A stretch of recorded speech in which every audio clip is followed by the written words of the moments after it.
13-14 నెలల్లోపనే సంపూర్ణమైన విశ్వాసం చూపించి 1,80,000 కోట్ల రూపాయలను తెలంగాణ రాష్ట్రంలో అంతర్జాతీయ స్థాయి సంస్థలు పెట్టుబడులు పెట్టడము ఇది నిరంతర ప్రక్రియ.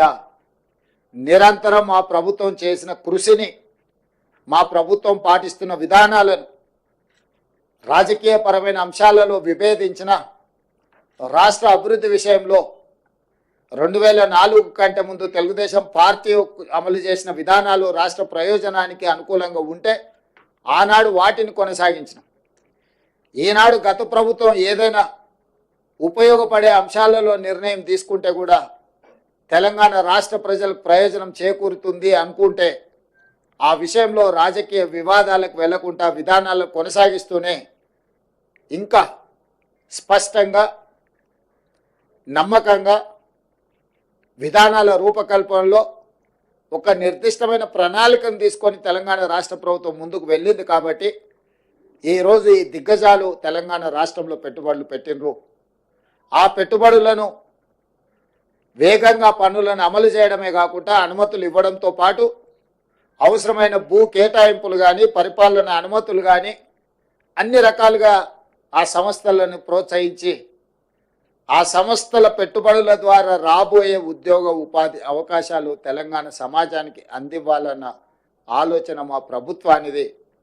ఈ అంశాలను మేము దావోస్లో ఒప్పందాలలో బిజీగా ఉన్న మీడియా మిత్రులు తెలంగాణ ప్రజలకు ఎప్పటికప్పుడు చేరవేస్తూ ఎవరైనా అనుమానాలు సృష్టించాలన్నా అపోహలతో కూడుకున్న ప్రచారాలు కల్పించిన మీడియా మిత్రులు వాటి అన్నిటిని కూడా పటాపంచలు చేస్తూ ఈ ప్రభుత్వం, ఈ రాష్ట్రం, ఈ హైదరాబాద్ నగర అభివృద్ధి మన అందరిది అని చెప్పి సహకరించిన మీడియా మిత్రులందరికీ కూడా మనస్ఫూర్తిగా ధన్యవాదాలు తెలియజేస్తున్నా.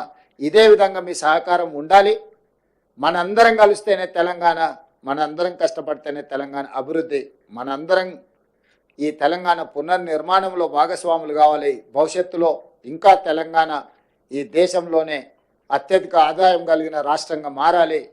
ఈరోజు తెలంగాణ రాష్ట్రాన్ని $1 ట్రిలియన్ ఎకానమీకి తీసుకెళ్లాలని మేము నిరంతరం కృషి చేస్తున్నాము. ఈరోజు పర్ క్యాపిటా ఇన్కంలో దేశంలోనే తెలంగాణ రాష్ట్రం మొదటి స్థానంలో ఉన్నది. దీన్ని కొనసాగించి భవిష్యత్తులో ఇంకా పెట్టుబడులను తీసుకొచ్చి తెలంగాణ రాష్ట్రాన్ని అభివృద్ధి పదం వైపు నడిపిస్తామని చెప్పి మీ అందరికీ మనస్ఫూర్తిగా తెలియజేస్తూ వాటికి సంబంధించిన వివరాలు, ఒప్పందాలకు సంబంధించిన వివరాలు, అదేవిధంగా మిత్రుడు శ్రీధర్ బాబు గారు గుర్తు చేసినట్టు సింగపూర్ ప్రభుత్వంతో స్కిల్ డెవలప్మెంట్ విషయంలో ఒక ఒప్పందాన్ని చేసుకున్నాం. ఐటీఈ ఇన్ఫర్మేషన్ టెక్నాలజీ ఎడ్యుకేషన్కి సంబంధించి సింగపూర్లో 10th చదువుకున్న తర్వాత పిల్లలందరికీ కూడా సాంకేతిక నైపుణ్యాన్ని అందించడం ద్వారా ప్రపంచంతోనే పోటీ పడే నిష్ణాతులను సింగపూర్ సంస్థ తయారు చేస్తుంది. అందుకే ఈరోజు తెలంగాణ రాష్ట్ర ప్రభుత్వం వాళ్ళతో ఒప్పందాలు చేసుకొని ఇక్కడ చదువుకునే విద్యార్థులను కూడా అక్కడికి తీసుకెళ్ళి వాళ్ళ ఐటీఈలో శిక్షణ ఇచ్చే విధంగా అక్కడి నుంచి కూడా విద్యార్థులను ఇక్కడికి తీసుకురావడం ద్వారా మన సంస్థల్లో కూడా వాళ్ళ విద్యార్థులు కొంతకాలం వచ్చి ఇక్కడ మన విద్యార్థులతో కలిసిమెలిసి చదువుకుంటే సాంకేతిక నైపుణ్యం పెరుగుతుంది, మన వాళ్ళకు కూడా అవగాహన పెంపొందుతుంది. తద్వారా ఎంతో లక్షలాది మంది ఈ తెలంగాణ రాష్ట్రంలో సాంకేతిక నైపుణ్యం లేక నిరుద్యోగులుగా ఉన్నారో వాళ్ళందరికీ ఉద్యోగ ఉపాధి అవకాశాలు కల్పించడానికి సింగపూర్ రాష్ట్ర ప్రభుత్వ ఆధ్వర్యంలో నడుస్తున్న ఐటీతో కూడా తెలంగాణ రాష్ట్ర ప్రభుత్వం ఒప్పందాలు చేసుకోవడం జరిగింది. అందుకే ఆ ఒప్పందంలో తెలంగాణ రాష్ట్రం ప్రతిష్టాత్మకంగా భావించిన young India skills university vice ఛాన్సలర్తో పాటు ఉన్నతాధికారులు అందరూ కూడా ప్రత్యక్షంగా పాల్గొని ఒప్పందాలు చేసుకోవడం జరిగింది.